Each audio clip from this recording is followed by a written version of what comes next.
अच्छा, कभी ये सोचा है कि जब हम अपना पैसा बैंक में जमा करते हैं तो उस पैसे का असल में होता क्या है? कहाँ जाता है वो पैसा? ये एक ऐसा सवाल है जिसके बारे में हम ज्यादा सोचते नहीं है ना, पर यकीन मानिए इसका जवाब चौंकाने वाला है। देखिए, ज्यादातर लोग तो यही मानते हैं और शायद हम भी यही सोचते आए हैं कि हमारा पैसा बैंक की किसी मोटी भारी भरकम तिजोरी में एकदम सेफ रखा हुआ है और जब भी हमें जरूरत होगी हम जाएंगे और उसे निकाल लेंगे। सिंपल है ना? लेकिन असलियत इससे कोसों दूर है।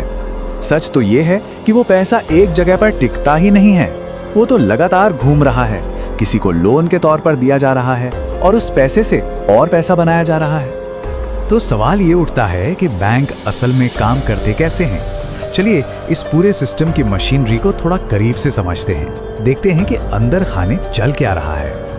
भारत के बैंकिंग सिस्टम में आज की तारीख में 200 ट्रिलियन रुपीस से भी ज्यादा पैसा है। 200 ट्रिलियन, जरा सोचिए ये कितनी बड़ी रकम है। मतलब इसका अंदाजा लगाना भी लगभग नामुमकिन है। और अब आती है सबसे हैरान करने वाली बात। इस विशाल रकम का 15% से भी कम हिस्सा असली कैश में है, मतलब नोटों और सिक्कों की शक्ल में। बाकी सब कुछ सिर्फ डिजिटल एंट्रीज हैं, कंप्यूटर की स्क्रीन पर दिखने वाले कुछ नंबर, बस। ये सब मुमकिन होता है एक सिस्टम की वजह से जिसका नाम है फ्रैक्शनल रिजर्व बैंकिंग। अब ये नाम सुनने में थोड़ा मुश्किल लग सकता है, पर इसका मतलब बहुत सीधा है। इसका मतलब है कि जब कोई बैंक में पैसा जमा करता है तो बैंक को उसका सिर्फ एक छोटा सा हिस्सा, एक फ्रैक्शन अपने पास रखना होता है। बाकी सारा पैसा वो किसी और को लोन पर दे सकता है। यानी एक तरह से देखा जाए तो जमा करने वाले का पैसा बैंक के लिए एक लोन बन जाता है। आइए इसे एक छोटी से एग्जाम्पल से समझते हैं। मान लीजिए किसी ने बैंक में 10,000 रुपए जमा किए, ठीक है? अब बैंक क्या करेगा? वो इसमें से मुश्किल से 4 से 5% यानी 400-500 रुपए अपने पास रिजर्व में रखेगा। बाकी के 9,500 रुपए वो तुरंत किसी और को लोन पर चढ़ा देगा और उस लोन पर बैंक कमाएगा करीब 8 से 10% का ब्याज, जबकि जमा करने वाले को उसके 10,000 पर कितना मिलेगा? मुश्किल से 3 से 4%। और यही जो बीच का बड़ा सा गैप है ना, बस यही बैंक का असली मुनाफा है। लेकिन रुकिए, कहानी अभी खत्म नहीं हुई है, बल्कि इस सिस्टम का जो सबसे चौंकाने वाला हिस्सा है वो तो अब शुरू होता है, और वो है कर्ज से पैसा बनाना। एक सवाल है, क्या बैंक हवा से पैसा बना सकते हैं? मतलब literally out of thin air. सुनने में ये बिल्कुल किसी जादू की तरह लगता है ना? लेकिन जवाब है हाँ, एक तरह से वो ठीक यही करते हैं। एक बहुत ही मशहूर कहावत है जो इस पूरे खेल को समझाती है। बैंक पैसा स्टोर नहीं करते हैं, वो पैसा मैन्युफैक्चर करते हैं। मतलब बैंक पैसे को संभाल कर नहीं रखते, वो उसे बनाते हैं। और ये एक लाइन इस पूरे सिस्टम का सार है। होता यह है कि जब कोई बैंक किसी को लोन देता है तो वो अपने वॉलेट से पैसा निकाल कर नहीं देता, नहीं, वो बस लोन लेने वाले के अकाउंट में कीबोर्ड से कुछ नंबर टाइप करता है और बूम, अकाउंट में पैसे आ गए। बस इसी एक क्लिक से इकोनॉमी में बिल्कुल नया पैसा आ जाता है। ये कोई पुराना पहले से मौजूद पैसा नहीं है, ये उसी पर बनाया गया एकदम नया डिजिटल पैसा है। अब ये जो पूरा सिस्टम है ये तब तक तो बड़ा शानदार लगता है जब तक सब कुछ ठीक ठाक चल रहा हो, लेकिन क्या होता है जब इस सिस्टम में दरारें पड़ने लगती हैं, जब ये चटकने लगता है?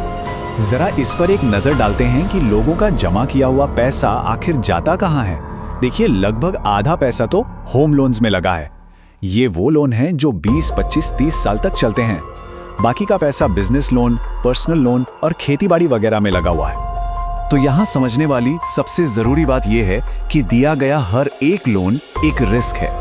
अगर किसी भी वजह से लोग अपना कर्ज चुकाना बंद कर दें तो पूरा का पूरा बैंकिंग का ढांचा ताश के पत्तों की तरह ढह सकता है और इसके साथ डूब सकती है वो बचत जिस पे ये पूरा सिस्टम खड़ा है। और ऐसा नहीं है कि ये सिर्फ थियरी है, हमने भारत में ही हाल के सालों में इसके बड़े उदाहरण देखे हैं। याद कीजिए 2018 में पीएमसी बैंक का मामला, वो इसीलिए डूबा क्योंकि उसने बहुत सारे रिस्की लोन दे दिए थे जो कभी वापस ही नहीं आए। फिर 2020 में यस बैंक का संकट आया, जब आरबीआई को दखल लेना पड़ा और पैसे निकालने पर लिमिट तक लगानी पड़ी, सिर्फ इसलिए ताकि बैंक पूरी तरह से बैठ ना जाए। और इन दोनों ही संकटों में क्या हुआ?